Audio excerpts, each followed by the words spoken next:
Every morning before sunrise, hundreds of people make their way to the Dandora dumpsite in Nairobi. For many, this mountain of waste is more than just garbage. It is their only source of survival. Men, women, and even children search through piles of plastic, metal, and rotting waste, hoping to earn enough money to survive another day. Behind the smoke, pollution, and endless trash lies a dagger reality, one filled with poverty, danger, and forgotten lives. This is the story of the people living in the shadows of Nairobi's waste crisis.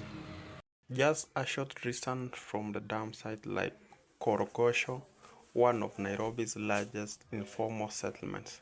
Here, many families wake up before dawn to begin another difficult day. Children who should be in school are instead forced to work at the dam site. For 12-year-old Richie, education has become a distant dream. Unable to afford school fees, he spends his days collecting and selling plastic waste to support his family. I have to go to the dump site because we're poor.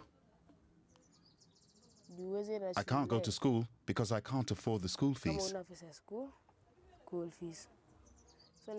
I used to try to go to school anyway, but every time I was sent back home. I was told I have debts to pay. So what choice do I have? The effects of pollution extend far beyond the environment. Families living near the dam site are constantly exposed to smoke, toxic chemicals, and disease. Many residents suffer silently, struggling with poor health and social stigma. For single mothers like Maureen, life is a daily battle. Weak from illness. There are times when I'm so desperate that I just start crying. I ask myself, what kind of life do I have? Will there ever be a day when I will be healed, when I'll be like everyone else? There are times when I'm angry.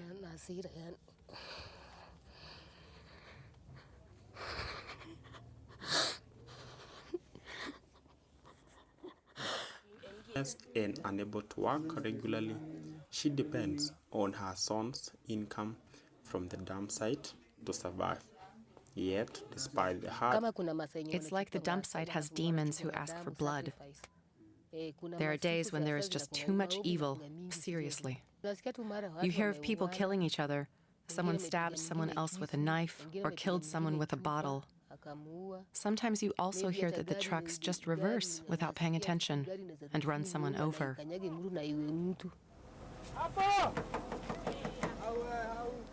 So when he goes off, I can only pray to God to protect him, to look out for him, because on the dump site, many bad things happen.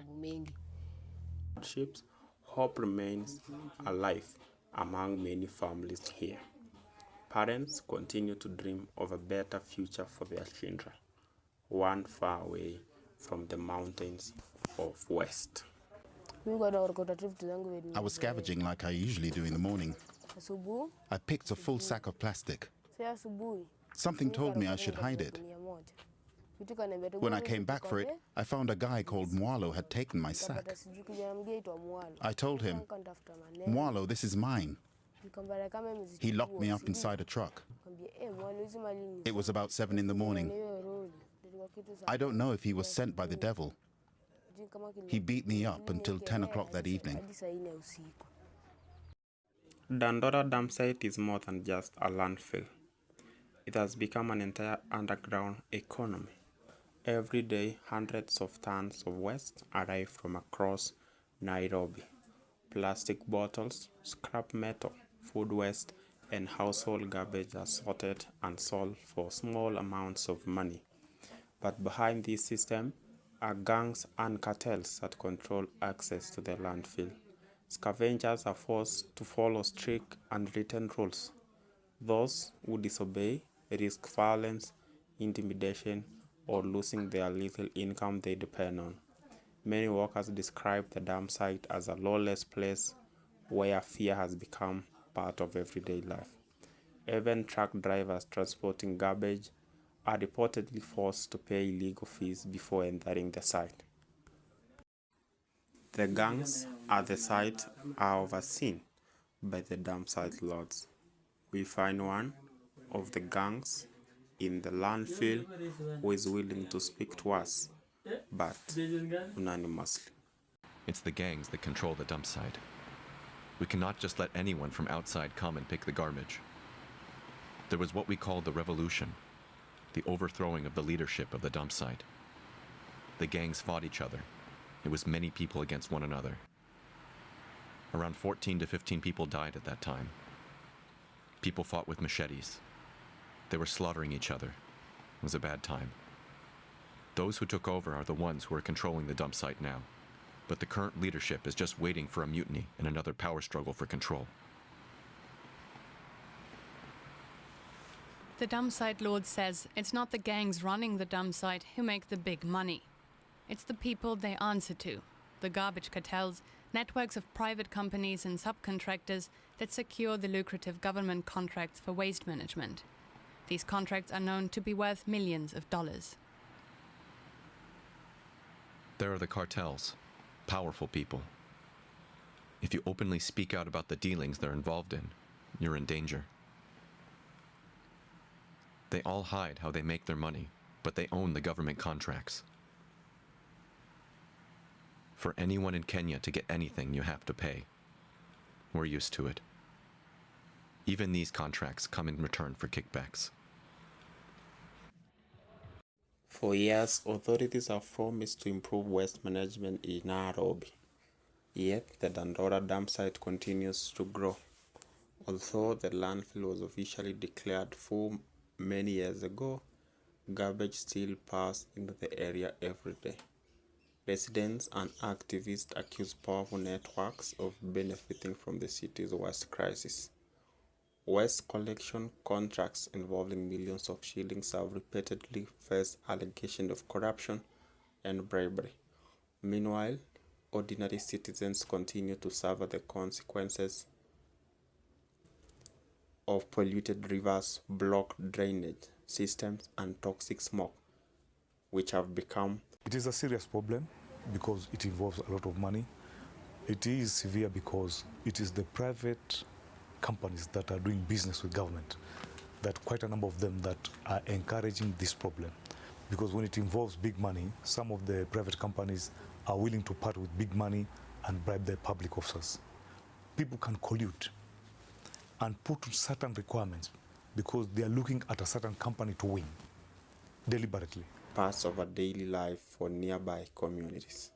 Many residents feel abandoned by leaders who have failed to provide lasting solutions. Maybe this tender was supposed to cost 800 million shillings. It is deliberately skewed to cost 1 billion. And silently, the 200 million is being shared between some government officers who are involved in the tender award.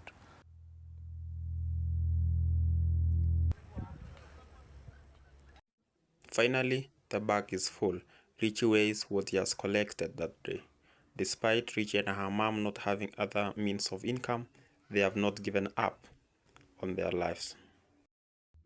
Despite the harsh conditions, many families continue working at the dump site because they have no alternative source of income.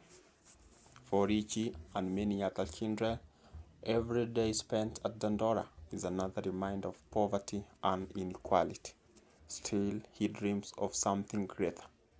He hopes to one day return to school and build a different future for himself. A future far away from the smoke and garbage. But until meaningful change happens, thousands of people will continue risking their lives in Nairobi's growing waste crisis. At the end of the day, Richie returns home with only a few shillings earned from hours of dangerous work. Tomorrow, he will return once again, not because he wants to, but because he has no other choice.